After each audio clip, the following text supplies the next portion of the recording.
degenerate, you're mentally deranged, you should go away. Hello guys, grabe no, sinasakop na talaga tayo ng mga dayuhan. Anong gagawin nyo kung sa inyo mangyari to? No one wants you here. You're a degenerate, you're mentally deranged, you should go away.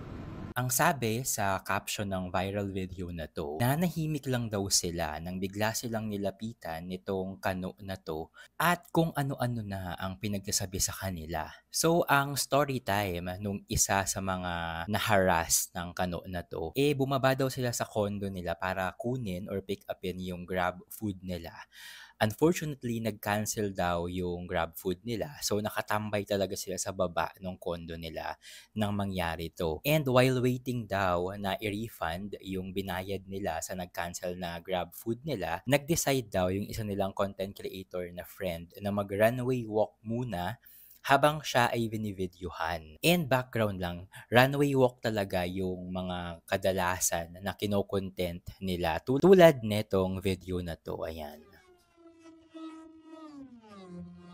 At dahil sa pag-runway walk, bigla daw lumapit sa kanila, nagulat na lang daw sila na nasa gilid na nila itong kano na to at kung ano-ano na ang sinasabi sa kanila. Sinabihan silang yan, eto, at ang pinakamasakit ito, madeds na lang daw sana sila. Grabe no, nagkalat na talaga yung mga ganitong klaseng foreigners dito sa Pilipinas. This week lang, may napanood akong viral video ng isang foreigner din na nakipag-away, nakipagpisikalan sa isang driver ng motor dahil sa away kalye. Tapos, ito naman ngayon, nangyari daw to sa BGC. Ayan, at ang mga naharas ay mga teenagers na tinawag niya ng kung ano-anong masasakit na salita dahil lang sa hindi niya nagustuhan yung ginagawa nung isa sa mga teenagers nga na nag-runway walk.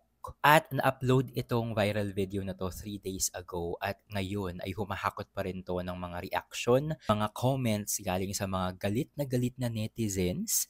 Ayan, sabi dito, bro, wag kayo papayag na ginaganyan kayo sa sarili nating bansa. Sabi pa, girl, di ako papayag na ganyanin ako sa sarili kong bansa. We need to do something about this. This is literally a hate crime. Sabi pa, pa-deport na yan. Akala ata pwede siya mag-Karen-Karen dito sa Pilipinas. Magigripuhan talaga dito, sinasabi ko sa'yo, ha ha ha.